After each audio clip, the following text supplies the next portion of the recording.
My name is Arya. And the classroom fell silent except for one sound. The cruel laughter echoing off the walls as I struggled to speak just one sentence. Little did they know, that moment of humiliation would fuel a revenge so sweet, it would be broadcast to millions. When I was a little girl, words were my greatest enemy.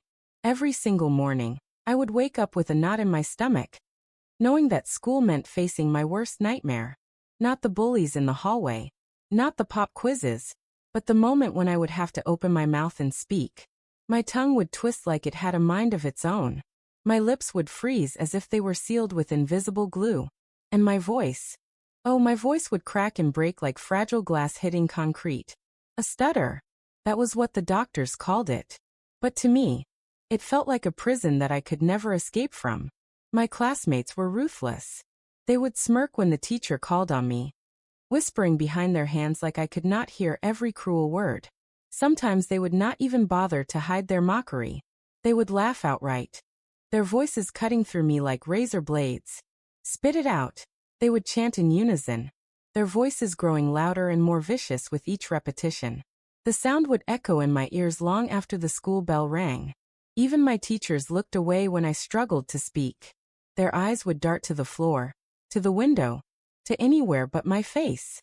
It was as if my silence was easier for them to handle than my broken words. As if I was an inconvenience they wished would simply disappear. But nothing, absolutely nothing, prepared me for what happened in 7th grade. It was a Tuesday morning in October. The leaves outside were turning golden. But inside that classroom, everything felt cold and gray. Mrs. Patterson announced that we would be reading paragraphs aloud from our literature book. My heart immediately started pounding like a drum in my chest. My palms became slick with sweat. I tried to count how many students would read before my turn, hoping desperately that the bell would ring first. But fate had other plans. Arya, Mrs. Patterson called out, her voice cutting through my prayers like a knife. Please read the next paragraph. I felt every pair of eyes in that room turn toward me. 28 students, all waiting, all watching. Some already had smirks playing at the corners of their mouths. I stood up slowly, my legs shaking like autumn leaves in a windstorm. The book felt impossibly heavy in my hands. The words on the page seemed to blur and dance before my eyes. I opened my mouth to speak, and nothing came out. The silence stretched on, thick and suffocating. I could hear my own heartbeat thundering in my ears. I could feel the heat rising in my cheeks. I tried again. TH. The sound got stuck in my throat like a cork in a bottle. Someone in the back row snickered. Then another. And another. My hands began shaking so violently that the book started to slip from my fingers. I gripped it tighter, my knuckles turning white. But that only made my hands shake worse. Teeth. I stammered, my voice barely above a whisper. And that was when it happened. The moment that would change everything. Trevor Jameson, the loudest and meanest boy in our grade, stood up from his desk. His voice boomed across the classroom like thunder. She will never be on TV, he shouted, and then added with a cruel laugh, unless it is the blooper reel. The entire room erupted. 28 voices, all laughing at once. The sound was deafening. It crashed over me like a tidal wave, drowning out everything else in the world. Some students were laughing so hard they were crying. Others were pounding their desks.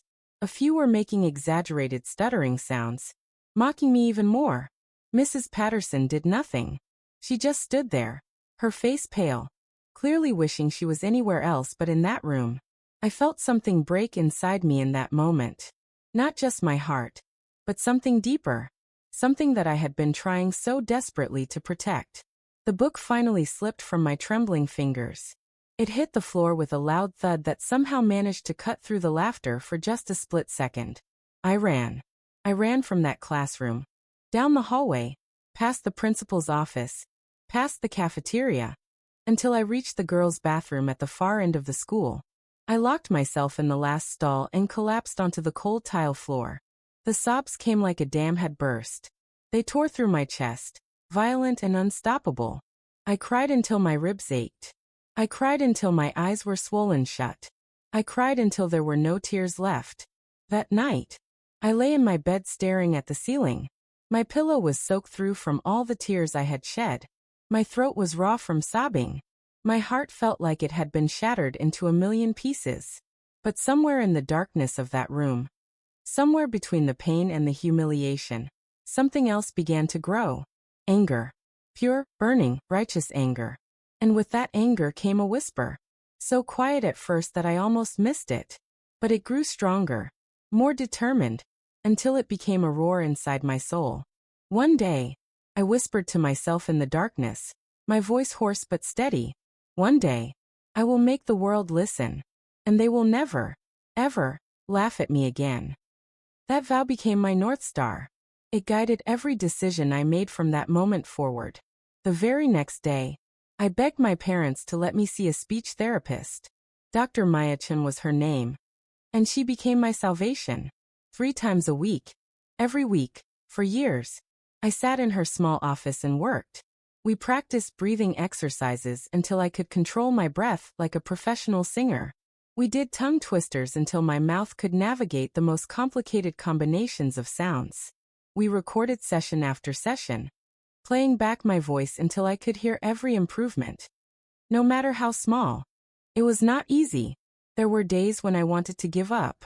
Days when the exercises felt impossible. Days when I would leave Dr. Chen's office in tears because progress seemed so slow. But I never forgot Trevor's words. I never forgot the sound of that laughter. And I never, ever, forgot my vow. At home, I practiced in front of my bedroom mirror for hours. I read aloud from newspapers, magazines, anything I could get my hands on. I studied the way news anchors spoke on television, copying their cadence, their confidence, their presence. My parents thought I had lost my mind. They would find me at 2 in the morning, still practicing, still working. They worried about my obsession. They suggested I find other interests, other dreams. But I could not let go. This was bigger than just wanting to speak clearly. This was about proving that the girl they had laughed at, the girl they had dismissed, had something important to say. High school was better, but not by much. My stutter had improved dramatically thanks to Dr. Chen's work, but it was still there, lurking, waiting to embarrass me at the worst possible moments. I joined the debate team, forcing myself to speak in front of crowds. I auditioned for school plays, even though my voice still trembled sometimes. I wrote for the school newspaper, pouring my heart onto paper when speaking felt too dangerous. Every small victory felt monumental. The first time I gave a presentation without stuttering. The first time I answered a question in class without hesitation. The first time a teacher complimented my speaking voice. But I was not satisfied with small victories. I wanted something bigger. Something that would make everyone who had ever laughed at me sit up and take notice. College was where everything changed. I majored in broadcast journalism at Northwestern University, one of the best programs in the country. My professors were former network correspondents, Pulitzer Prize winners, legends in the field. They saw something in me that I was only beginning to see in myself. Raw talent buried beneath years of self-doubt. A natural instinct for storytelling that had been waiting to emerge. A voice that, when I let it, could command attention. I threw myself into every opportunity. I worked at the campus radio station, starting as an intern and working my way up to news director.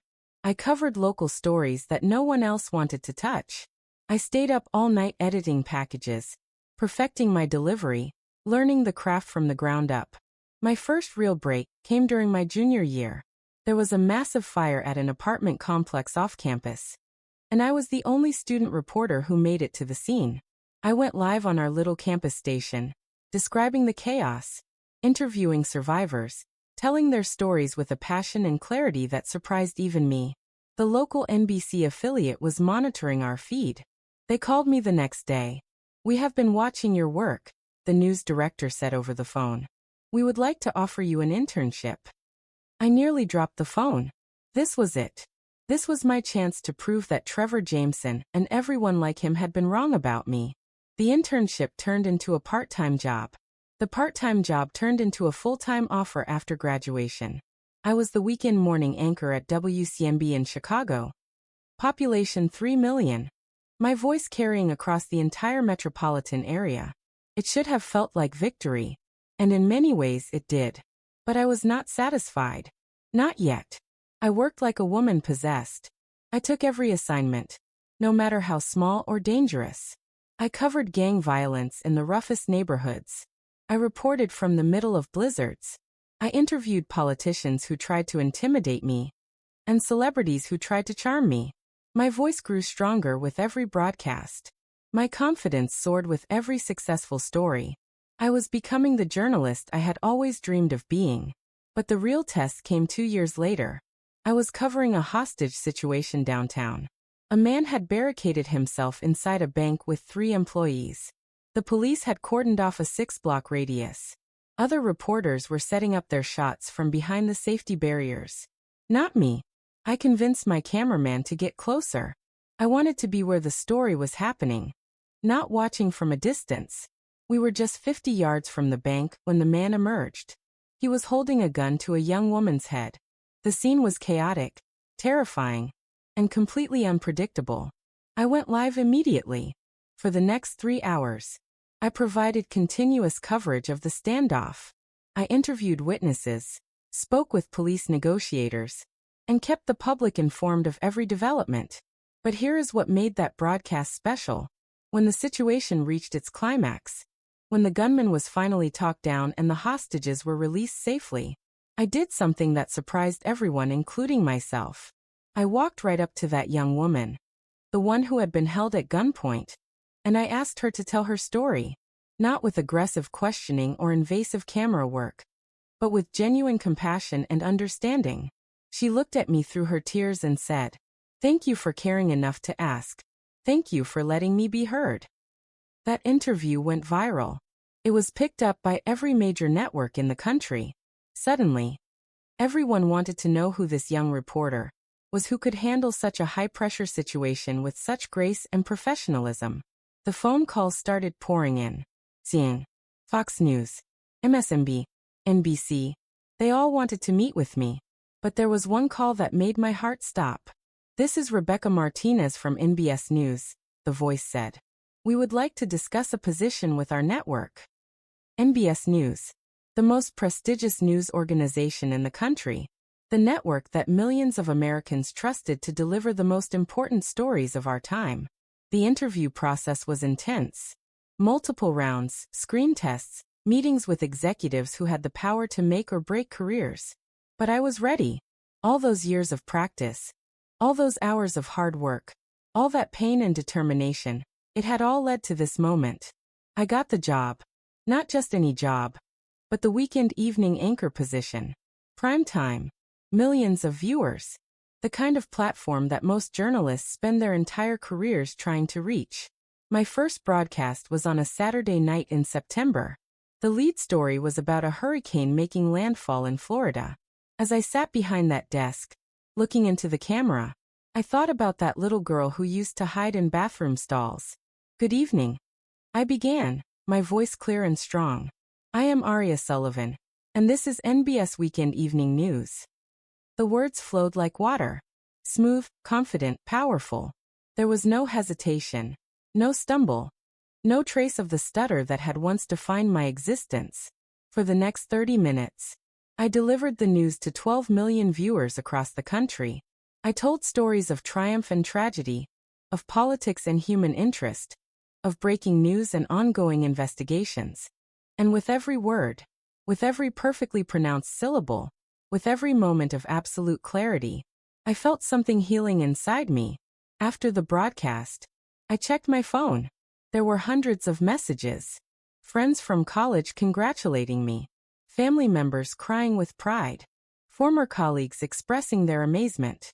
But there was one message that stood out from all the others.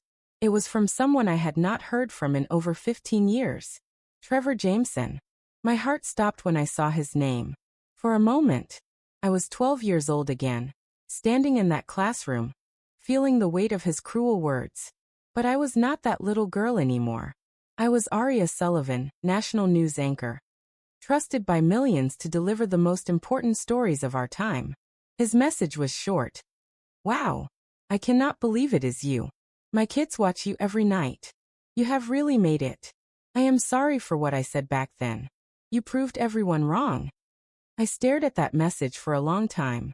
Part of me wanted to respond with anger, to remind him of the pain he had caused, to make him understand how his words had shaped my entire life. But I realized something in that moment. He was irrelevant now. His opinion, his approval, his apology, none of it mattered anymore. I did not reply. I did not need to, because every time my voice filled living rooms across America, every time my words carried breaking news or inspired hope or brought comfort to families in crisis, the laughter of the past was drowned out by something far more powerful: respect. They once laughed at my stutter. Now the entire nation listened when I spoke. Over the years that followed, my career continued to soar. I covered presidential elections, natural disasters, international conflicts, and countless human interest stories that touched the hearts of millions. I won Emmy Awards for my reporting. I was invited to speak at journalism conferences around the world. Young reporters would approach me, asking for advice, seeing me as someone to emulate. But the moments that meant the most to me were the quiet ones. The letters from viewers who said my reporting had helped them through difficult times. The emails from parents whose children stuttered, telling me that seeing me on television gave their kids hope. One letter in particular will stay with me forever. It was from a 10-year-old girl named Mia. Dear Miss Sullivan, I stutter too. The kids at school make fun of me just like they made fun of you. But when I watch you on TV, I know that I can be anything I want to be. Thank you for showing me that stuttering does not mean we cannot have big dreams. Love, Mia. I cried when I read that letter, but they were good tears. Healing tears. Tears of purpose and meaning. I started visiting schools, speaking to children who faced the same challenges I once did. I established a foundation to provide speech therapy for families who could not afford it. I used my platform to raise awareness about speech disorders and the bullying that often accompanies them. But perhaps the most satisfying moment of all came 5 years after I started at NBS. I was covering a story in my old hometown, a feel-good piece about the local high school's championship football team. As I was setting up for my live shot, I noticed a familiar figure walking across the street. Mrs. Patterson, my 7th grade teacher, the one who had stood by and watched as her classroom erupted in laughter at my expense. She was older now, gray-haired and walking with a slight limp, but I recognized her immediately. She saw me too. Her eyes widened as she realized who I was. She approached slowly, uncertainty written across her face. Aria, she said softly. Is it really you? I nodded, my professional smile firmly in place. I watch you on the news, she stammered. And for a moment I almost laughed at the irony of her words getting stuck. I always wondered what happened to you after that day in class. That day changed everything for me, I replied calmly. It taught me that silence is not always weakness, and that words have power beyond measure. She looked down at her hands, clearly struggling with guilt she had carried for decades. I should have done something, she whispered. I should have stopped them from laughing. I should have protected you. I studied her face for a long moment. This woman who had once represented authority and safety to me, but who had failed me when I needed her most. Yes, I said quietly. You should have. But then I did something that surprised both of us. I smiled. A real smile. Not the professional one I wore for cameras, but something genuine and warm. But if you had, I continued, I might never have found the strength to become who I am today. Everything happens for a reason. Mrs. Patterson. Even the painful things. Tears filled her eyes. You are remarkable, she said. Truly remarkable. As I watched her walk away, I felt something I had not expected. Peace. Complete and total peace with my past. That night, as I delivered the evening news to millions of viewers, I thought about the journey that had brought me to this moment. The little girl who could not speak without stumbling. The teenager who practiced in front of mirrors until her voice grew strong. The young woman who refused to let anyone else define her limits. Every word I spoke that night was a victory. Every clear sentence was a triumph over the laughter that had once threatened to silence me forever. But the real victory was not in proving Trevor Jameson wrong. It was not in showing Mrs. Patterson what she had missed. It was not even in achieving the career of my dreams. The real victory was in finding my voice. Not just the physical ability to speak clearly, but the courage to use that voice to make a difference in the world. I think about young Mia sometimes, and all the other children who struggle with speech disorders, who face mockery and misunderstanding, who wonder if they will ever be heard. I hope they know that their struggles do not define their limits. I hope they understand that every challenge can become a stepping stone to something greater. I hope they realize that the world needs their voices, stutters and all. Because here is what I learned on this incredible journey. It is not about speaking perfectly. It is about speaking your truth. It is not about never falling down. It is about getting back up every single time. It is not about silencing the laughter of others. It is about finding the courage to laugh at yourself while never losing sight of your dreams. Today, when I sit behind that news desk, when I look into that camera and speak to millions of people across the nation, I carry with me every stumbled word from my childhood, every moment of shame, every tear shed in bathroom stalls, every hour of practice, every small victory along the way. They are all part of my story. They are all part of what makes my voice authentic and powerful and worth listening to. Trevor Jameson was wrong about many things, but he was right about one. I did make it to television, just not the way he thought I would. And every single night, when I sign off from the evening news, when I say those final words that close our broadcast, I remember that little girl who once whispered a vow in the darkness of her bedroom. She promised that one day the world would listen. And now they do. My name is Aria Sullivan. I am the voice that reaches into millions of homes each evening. I am the woman who turned mockery into motivation and pain into purpose. I am living proof that your greatest weakness can become your greatest strength. And most importantly, I am the girl who refused to let laughter be the final word in her story. They laughed at my stutter. Now the nation listens when I speak. If this story of transformation and triumph inspired you, please subscribe to our channel for more incredible true stories that will touch your heart and motivate your soul. Every subscription helps us continue sharing these powerful journeys of human resilience and hope.